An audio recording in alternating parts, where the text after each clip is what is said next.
Vamos a conversar con Ángel Medina, diputado de la Asamblea Nacional, miembro de la Comisión Preliminar Electoral, que transitan el camino luego, con el consenso de partidos políticos, hacia un comité de postulaciones, que será el que deberá escoger integrantes nuevos del Consejo Nacional Electoral.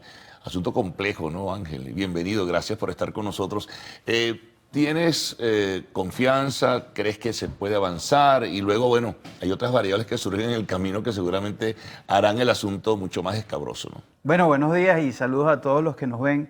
Bueno, evidentemente nosotros de la Asamblea Nacional hemos decidido darle paso a lo que hemos denominado la ruta por unas elecciones libres. Y esa ruta tiene que estar marcada por un paso que es importante, que es la renovación integral del Consejo Nacional Electoral. Evidentemente nosotros hemos manifestado, al menos de la Unidad Democrática, nuestra voluntad de avanzar, no solamente de manera rápida, sino de avanzar bajo los mecanismos de ley, bajo los mecanismos constitucionales, en constituir un Consejo Nacional Electoral que nos garantice a todos los venezolanos un nuevo sistema electoral, confianza y la posibilidad de que podamos todos elegir de manera libre. Eso es al menos nuestra posición y nuestra voluntad política. Ahora toca ver el tránsito de todo ese camino que nos permita entender que esas elecciones son tan importantes para la resolución del conflicto que debemos todos entonces hacer voluntad para que esto salga lo más rápido posible y salga además con el mayor éxito para el país. Comienzan a aparecer las variables que te mencionaba. Una, tú citabas renovación integral del Consejo Nacional Electoral, sí. Respuesta o réplica del gobierno. No tiene por qué ser todo. Luego comienzan a ponderar la figura de Tibisay Lucena, que es un elemento allí también de contradicción entre gobierno y oposición. Y así comienzan a hablarte de ellos por una parte de elección parlamentaria. La oposición habla de elecciones libres o unas generales, incluyendo presidenciales y parlamentarias. Entonces, ¿cómo avanzar en medio de ese escenario? Mira, entendiendo que la crisis económica y la crisis multifactorial, no solamente económica, política, social, que vivimos en el país, arranca con la resolución política y que no hay otra forma hoy, mañana o pasado mañana de resolver o de iniciar la resolución del conflicto que no es brindando la oportunidad de que todos los venezolanos puedan decidir de manera libre. Y eso yo creo que es donde está el meollo del asunto. ¿De qué manera podemos nosotros construir el camino que permita que millones de venezolanos dentro del país y fuera del país puedan decidir el futuro del país? ¿Qué es lo que ha pasado? Que es que durante mucho tiempo hemos estado muchos venezolanos o con desconfianza en el sistema electoral o con la imposibilidad de poder decidir nuestro destino. Así que eso pasa y por eso es que nosotros volvemos al tema de la reforma integral, que es una reforma que debe incluso llamarnos a todos a la voluntad política de construir ese nuevo Consejo Nacional Electoral. Fíjate, mencionas otra variable adicional, venezolanos en el exterior. El gobierno no ha dicho ni pío sobre esto, pero cuando tú conversas en privado con algunas personas, pues con vinculación al gobierno, te dicen que ellos no van a aceptar una situación de este tipo, igual con lo que te preguntaba antes. Elección total, en este caso jerarquizando las presidenciales, y la gente del gobierno te dice no, lo que van son parlamentarias y punto. De allí no vamos a discutir más nada. Mira, son dos temas. Uno, evidentemente tú no puedes negar que existe una crisis humanitaria que ha expulsado o ha hecho que huyan millones de venezolanos de Venezuela. Y no puede ser que el registro electoral que hoy está presente de venezolanos en el exterior es apenas 107.000, 110.000 venezolanos. Eso no tiene nada que ver con la realidad que tiene hoy Venezuela, que en los últimos años ha emigrado más de 4 o 5 millones de venezolanos. Entonces, tienes que readaptar la posibilidad de que ese venezolano tenga el derecho a elegir. Y yo creo que eso es una discusión que hemos dado durante mucho tiempo y vamos a seguir dándola. Y lo segundo, que tiene que ver con lo que nosotros hemos dicho. Nosotros creemos, sí, que el año que viene corresponde la reelección de la Asamblea Nacional. Estamos claramente convencidos de eso. Pero también creemos que en Venezuela y los venezolanos nos debemos un nuevo gobierno nacional. Así que, como hemos lanzado nuevamente el tema, no es ni una ni otra, porque no son las dos y porque no son todas las necesarias para que el pueblo venezolano pueda decidir de manera libre, para que sea tú, yo y todos los que nos ven quienes decidamos qué es lo que queremos, no que la política lo decida, sino que los ciudadanos todos con nuestro ejercicio del voto libre podamos decir qué es lo que queremos para este país en todos los aspectos. Fíjate, un elemento importante. Constitucionalmente, sin duda, las elecciones para renovar el Parlamento son en diciembre del año próximo 2020. Sí. Pero siempre está una especie de advertencia, algunos voceros del gobierno diciendo no, nosotros podemos adelantar las parlamentarias a través del mecanismo constituyente que ellos mismos han creado. ¿Qué hacer? Ángel, si te ponen de repente sobre la mesa, bueno, sí, nosotros por la constituyente vamos a aprobar unas elecciones parlamentarias para el primer cuatrimestre del año 2020. Mira, la verdad es que repetir el esquema del año pasado pudiera ellos garantizarle algún tipo de control institucional, pero no va a garantizar el fin de la crisis, muy por el contrario, va a garantizar la profundización del conflicto que vive el país. Porque la verdad es que el conflicto y la crisis que vive el país no se genera en la Asamblea Nacional, no tiene su origen en la Asamblea Nacional, tiene su origen, y todos lo tenemos muy claro, en un modelo político, y tiene su origen en la no resolución que hemos tenido los venezolanos de darnos un gobierno nacional. Ahí es donde está el origen, en buena medida, del conflicto que vivimos. Así que pretender huir a las causas es afrontar mayores consecuencias. Y es lo que nosotros hemos estado planteando desde hace mucho tiempo. Entender que la Asamblea hoy es un espacio, como lo estamos viendo con el comité preliminar y con todo lo que estamos haciendo en el marco de la ley del poder electoral, hoy es un espacio para allanar caminos para solventar lo que estamos diciendo. Ahora es un dilema, ¿no? Antes de irnos a la pausa te lo planteo. Suponte tú que ciertamente se va a las parlamentarias porque tiene que hacerse, porque hay que renovar ese parlamento en diciembre. Y entonces el gobierno te dice, no voy sino a esas parlamentarias nada más. Luego, si ellos adelantan el proceso, ¿qué hacer? Es un dilema también para la oposición. ¿Yo adelanto el proceso? ¿Participan o no participan? Sin duda, aquí habría que estudiar evidentemente en qué forma se llega al proceso y de qué manera se plantea todo el esquema, al menos el esquema del lado del poder. Por eso que nosotros volvemos al tema.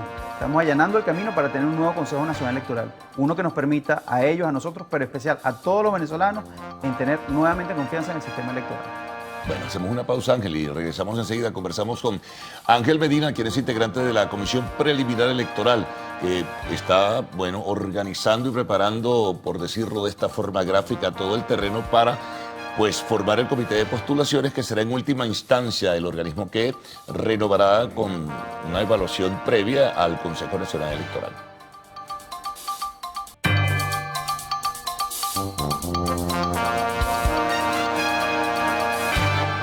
Continuamos con el diputado Ángel Medina. Ángel, y un poco para conocer el trabajo, ¿qué están haciendo ustedes en la comisión preliminar en este momento? ¿Y qué piensan que debe hacer el comité de postulaciones? ¿Cómo es el acopio, digamos, de la información, el acopio de los que quieren integrar ese CNE, la información, la hoja curricular? Explícanos ese proceso un poquito para que la gente se ubique mejor en el contexto. Todo eso está previsto en la Ley Orgánica del Poder Electoral, y eso es importante decirlo.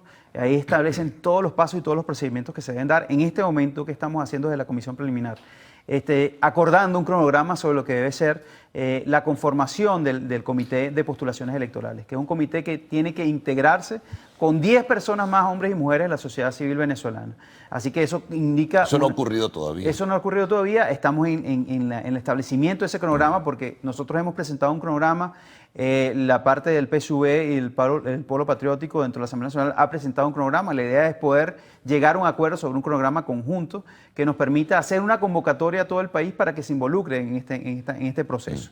Es una convocatoria muy sencilla, es decir, no se establecen grandes requisitos para que una persona que pertenezca fuera de los partidos políticos, fuera de la Asamblea Nacional o fuera de la política, pertenezca al comité de postulaciones. No son requisitos enormes, no estamos, repito, siempre lo he dicho, no estamos buscando ni iluminados ni personas absolutamente fuera de la política. Un perfil, ¿no? Pero tienen que tener por lo menos, primero, el conocimiento o haber tenido algún trabajo en materia electoral, pero segundo, tener evidentemente vocación para, en conjunto con nosotros, poder construir un Consejo Nacional Electoral de cara a lo que necesita la nación.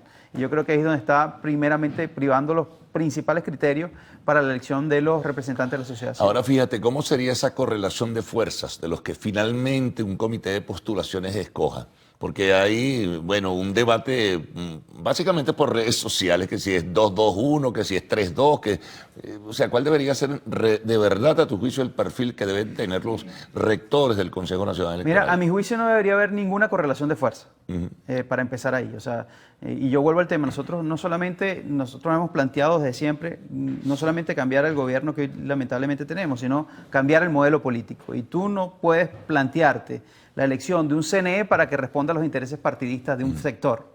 Es como que tú decidas nombrar a un magistrado del Tribunal Supremo de Justicia para que sentencie todo lo que tú quieras que él sentencie y no haga justicia. Entonces, estamos en un proceso donde tenemos que transformar radicalmente nuestras formas de ver.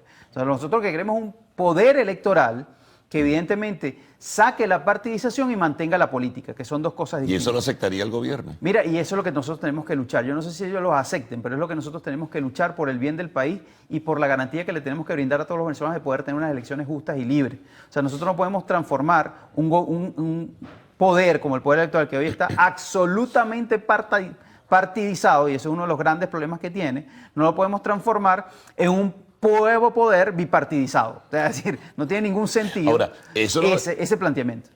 Pero ¿tú crees que eso debería limitarse nada más a la rectoría, al directorio y el resto? Por eso es que hablamos de una reforma integral. Cuando tú hablas de una reforma integral, no solamente estás apuntando a los rectores principales, sino también a los rectores suplentes del Consejo Nacional Electoral, que tienen labores importantes en distintas comisiones, en distintas instancias del Poder Electoral. Y además estás planteando que la renovación integral de las autoridades del Consejo Nacional Electoral va a permitir el cambio, la transformación de normas no escritas que hoy gobiernan el Poder Electoral en Venezuela. Y esas normas no escritas, de una forma u otra, han impedido mayor transparencia, han impedido confianza de los venezolanos, y lo que nosotros queremos al final es tener un poder, como establece la Constitución, que sea autónomo. No es que sea, y vuelvo al tema, no es que deje de ser político, es un poder absolutamente político, lo que no es partidizado, y esas son dos cosas distintas. Y que permita que usted, que yo, que todos podamos efectivamente decidir libremente sin ningún tipo de miedo. Ahora fíjate, por momentos se genera una confusión. El gobierno, porque esto se entremezcla con el llamado diálogo nacional. Entonces, por un lado, el gobierno se reúne con los partidos minoritarios, establece lineamientos, habla de que con ellos se están entendiendo para un nuevo Consejo Nacional Electoral, pero a la par está el trabajo que ustedes realizan en la comisión preliminar, donde participan incluso los representantes del partido del gobierno. Entonces, eso tiende a confundir mucho a la gente. Bueno, ¿quién escoge? ¿Lo de la mesa de diálogo nacional o lo que constitucionalmente se establece a través de la Asamblea Nacional? Yo creo que ha habido un planteamiento comunicacional de desinformación por parte de quienes lamentablemente están en el poder, de desinformación permanente, porque la gran verdad es que nosotros estamos haciendo lo que dicta la ley orgánica del Poder Electoral. Y todo el trabajo que estamos haciendo no lo estamos haciendo ni en Casa Amarilla, ni lo estamos haciendo en otros espacios distintos al de la Asamblea Nacional. La sede donde está funcionando el comité, la comisión preliminar, y donde va a funcionar el comité de postulaciones es la sede del Palacio Federal Legislativo, sí, que es órgano de la Asamblea Nacional. Ahora, nosotros, esa conformación de ese comité preliminar tiene que tener el reflejo de la conformación de la Cámara, y por eso es que somos 7 diputados de la Unidad Democrática y 4 diputados del chavismo o del PSUV y el Polo Patriótico. ¿Qué pasa si no se logra el consenso, Ángel? El gobierno ha advertido que si no se logra un consenso en ese sentido, pues ellos van a nombrarlo o a través de la Sala Constitucional del TSJ, o incluso vuelve a nombrarse el tema de la constituyente gubernamental. Si no se logra el consenso, seguiremos trancados en no tener elecciones libres para todos los venezolanos.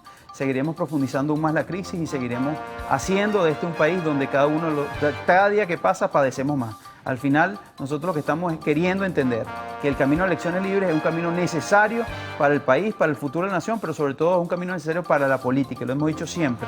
Es importante que la política pueda servir para solucionar la crisis y no pueda ser un obstáculo para la crisis. Finalmente, pero eso significa el riesgo de que el gobierno, a través de la constituyente o del TSJ, convoque un proceso parecido al de mayo de 2018, donde participarán ellos como gobierno y también, bueno, algunos partidos de la oposición minoritaria, así como lo hizo también en mayo de 2018. Ojalá eso no pase, y eso no pase, lo digo por el bien del país, no por el tema de la oposición, no tiene que ver con un tema personal ni un tema partidario. Es que ojalá eso no pase, porque al final lo que va a terminar es garantizando más crisis, más problemas, más conflictos, que no va a ayudar a resolver la vida ni de usted, ni la mía, ni la de nadie de los venezolanos que estamos aquí. Ángel, muchas gracias por haber compartido estos comentarios y también algunas reflexiones, ¿no? Un poco un ejercicio de escenario sobre lo que pudiera pasar. Bueno, hacemos una pausa, amigos, al regreso. Arte y espectáculos en lo actual.